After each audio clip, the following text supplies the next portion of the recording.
Welcome back to Second Chance Vinyl. This is a YouTube channel dedicated to recollecting my original record collection that requires cleaning and restoration after years of poor storage conditions. Now, this week we're doing an absolute cracker. It's taking it to the streets. It's not taking it to the streets. It is Listen to the Music by the Doobie Brothers. This is an early release best of 1974 for WEA Records, which is part of the Warner Music Group. And I say that because it might mean that we're going to struggle with the length of samples that we can play at the end of this video due to copyright. Now, Doobie Brothers formed in 1970. They broke up in 1982 and they reformed again in the late 80s, and they have been touring off and on ever since. The name behind the Doobie Brothers is a pretty cool one. Apparently, they were struggling to come up with a band name, and their neighbor, yes, their neighbor, which means I think the entire band lived together at the time, came up to him and said, "Look, you guys smoke a lot of pot. Maybe you should call yourselves the Doobie Brothers." In an early interview with the band, they described themselves as being a rock and roll band. And I just think that that description couldn't be any more correct. When I think of the name the Doobie Brothers, the first thing that comes to my mind is classic American rock. They also said other genres that make up their sound rhythm and blues, country, bluegrass, and of course, rock and roll. Now, I know that the purists out there are thinking this is a best of, and I can feel the hatred coming from you guys. But look, as far as I'm concerned, this is an iconic record. This has been in my family for a long, long time, and it's an album cover that I have known my entire life. Growing up in the 70s, I wasn't the purchaser of music. I relied on my older brothers to do that. And as a family, we didn't have the financial means to buy records with any sort of regularity. So when they came home with the best of a band that I knew and loved, with songs that I just was desperate to listen to, it was like birthday and Christmas merged into one. I absolutely loved it. And this one is an absolute cracker.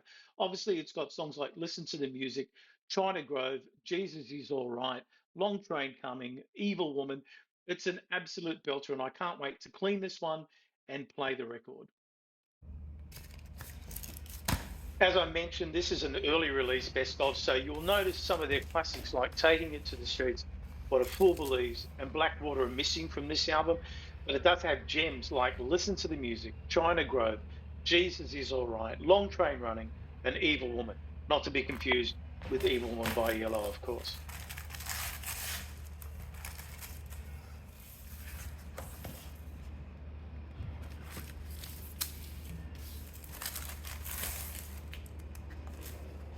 The early signs of the condition of this record are a bit concerning. The album cover itself is pretty beat up, as you just saw, and the record has clear signs of dirt, mold, and grit. There are two spots on the first track being listened to the music that have me worried.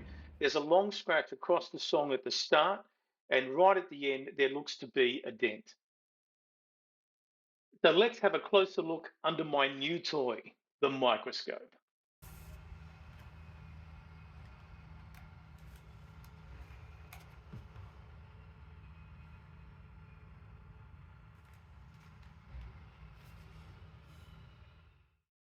What we're seeing here is a combination of embedded mold and maybe even food stains. Don't judge me for this. Judge the awful friends I used to have join me on record nights. Now, these are the real big scratches that I'm worried about that I can see embedded dirt, grit, and mold within. As is the case with most of the inner sleeves that I have in my collection, there's a lot of dirt and dust within. They've got to go. Two taps, gone. Magic. Now let's get cleaning.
I'm using a new cleaning mixture of 1 part isopropyl alcohol and 5 parts water, as recommended in your comments.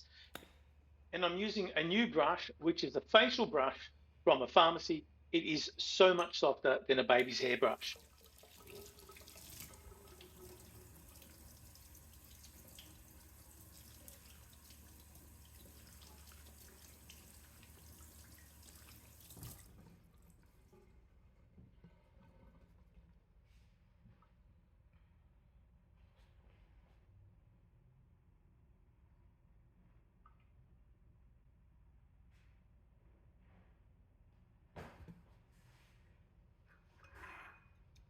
Start the process by applying the cleaning solution all over the record, both front and back, in order to give it a bit of time for this cleaning solution to really work on the grime and the grit and the mold.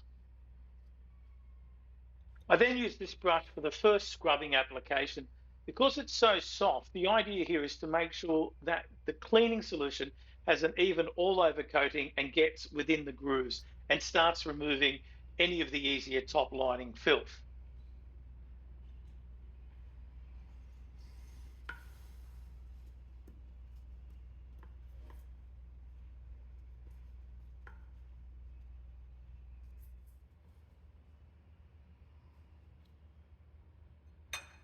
The next step is my secret weapon. It's a soft, very fine bristled toothbrush. After allowing the first stage of cleaning to have enough time to work on any dirt and mold, this gets deep within the grooves for the final process of dislodging any stubborn contaminants.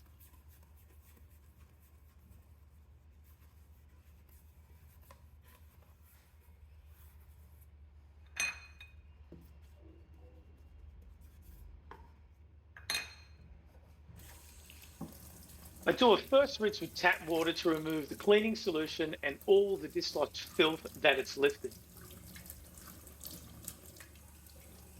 After many comments suggesting tap water has additives that can harm the record and leave a residue, I now follow this up with a rinse using distilled water to rinse off the harmful tap water. Thanks for your comments. Most of you had the decency to be nice about your suggestions, and some of you, not so nice. Where's your civility?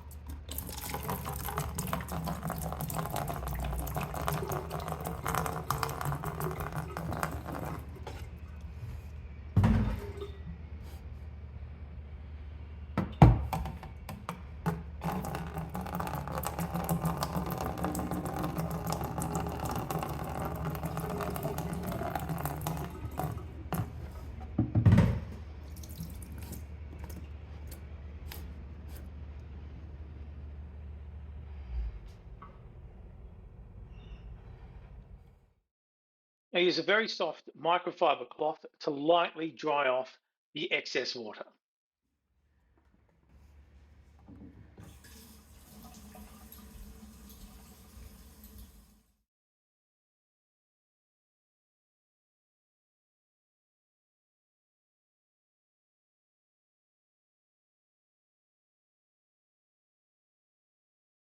Please note, during this process, I'm applying very little pressure. It's just designed to soak up the water. I've had my eye on these scratches from the very start of this process, and I've got to say, very nervous. I use a hairdryer for the final stage of drying the record. This is on a very low heat. Even using a cool setting would be advisable, and just keep the hairdryer moving at all times. This dries the record thoroughly.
Again, after a tip from one of your comments, so now put the record in the cover with the inner sleeve opening facing up. This further protects the record from dust and contamination and ensures the record doesn't slip out. Thanks, Robert Morgan, for your tip.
All right, we better leave it there so that we don't get pinged by the Google copyright bots.